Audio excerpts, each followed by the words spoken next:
Macky Sall, ayant trahi le peuple sénégalais, ayant trahi son serment, Macky Sall n'est plus légitime à diriger le Sénégal. Il ne l'a jamais été depuis le début de son deuxième mandat. Je fais partie des 4 candidats qui s'étaient réunis et qui ont signé un protocole pour dire qu'on lui dénie toute légitimité. Et je crois être le seul qui campe encore sur cette position. Et aujourd'hui, il y a circonstances aggravantes. Si on était dans d'autres circonstances, le peuple aurait dû marcher sur le palais et sortir Macky Sall de force. Mais je le déconseille fortement. Nous le déconseillons fortement. Je crois pouvoir parler au nom de tous ceux qui sont assis ici. Mais je crois pouvoir parler au nom de tout le peuple sénégalais, qui est un peuple sensé, un peuple équilibré et un peuple mesuré.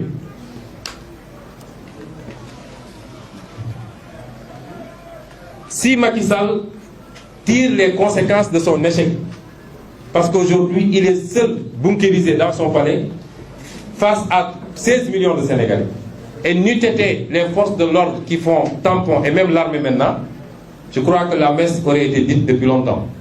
Si Macky Sall en tire les conséquences, prononce sa démission, nous en prendrons tous acte, et la Constitution sera appliquée pour organiser les élections dans les délais prévus. Je tiens à dire d'emblée que pour ces voix qui s'élèvent déjà, pour dire que, puisque Macky Sall n'a plus cette légitimité-là, nous devons aller vers un gouvernement d'union nationale, que nous ne sommes intéressés par aucun gouvernement avec M. Macky Sall. Nous ne pouvons pas être dans un gouvernement d'un président légal, illégitime et qui a trahi son peuple. Nous ne le serons jamais. Par contre, nous disons au peuple sénégalais que nous devons faire preuve de maturité.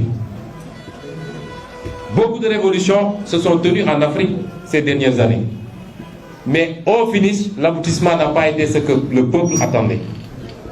Parce que, en voulant coûte que coûte procéder par radicalisme, nous avons ouvert la boîte de Pandore où c'est l'armée, souvent avec des éléments préparés par des puissances occultes, qui héritent du pouvoir et qui remet en cause tous les acquis démocratiques.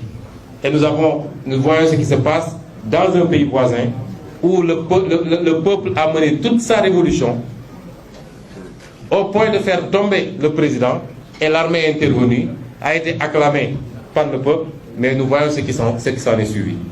Nous ne pouvons pas nous permettre cela. Soyons tactiques et intelligents.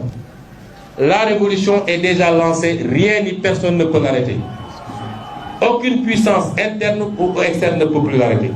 Le peuple a pris sa responsabilité et a compris les enjeux. Conduisons cette révolution à son terme, c'est-à-dire au plus tard 2024. C'est un peu plus de 2 ans et demi. Conduisons cette révolution à son terme intelligemment. Des colonies avant, mais qui n'exploitent personne, qui ne font pas ingérence, qui n'imposent pas des dirigeants dans leur ancienne colonie. Au nom de quoi la France croit pouvoir continuer à nous imposer des dirigeants, à faire des choix à notre place.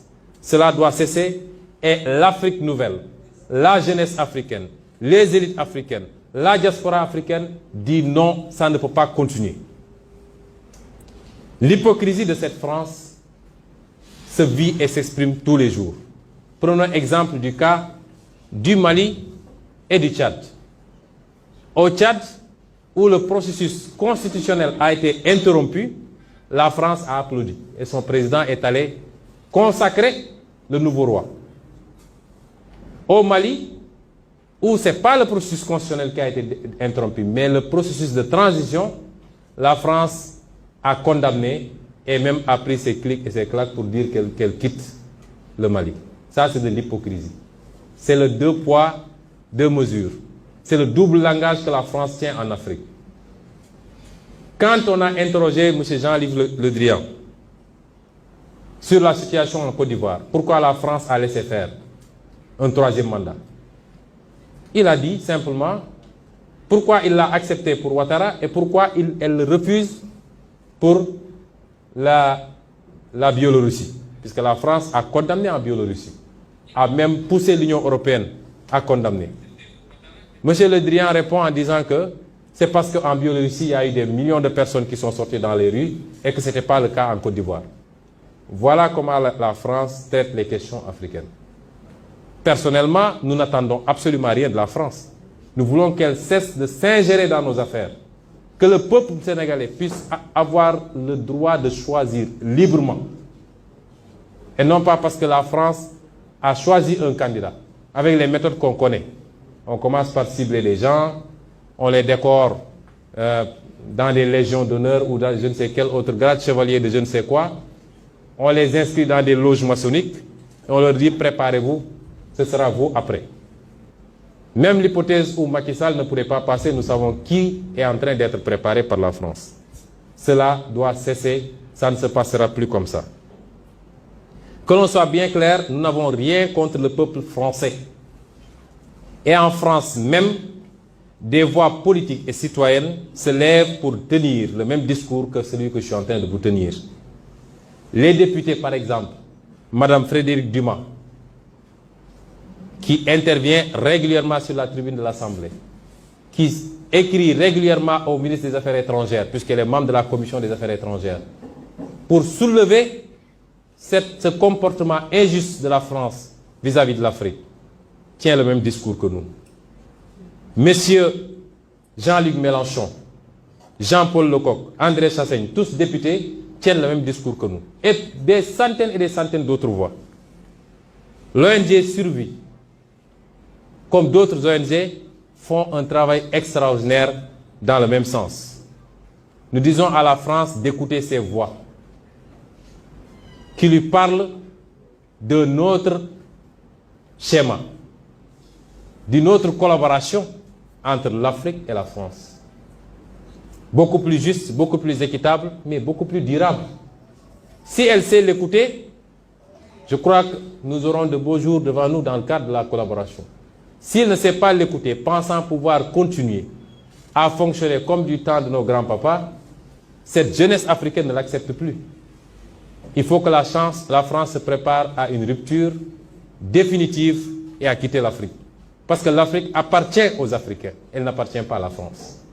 Elle n'appartient à personne d'autre, ni la Chine, ni les États-Unis, ni personne. Et les Africains veulent prendre le destin en main enfin. J'en profite pour lancer un appel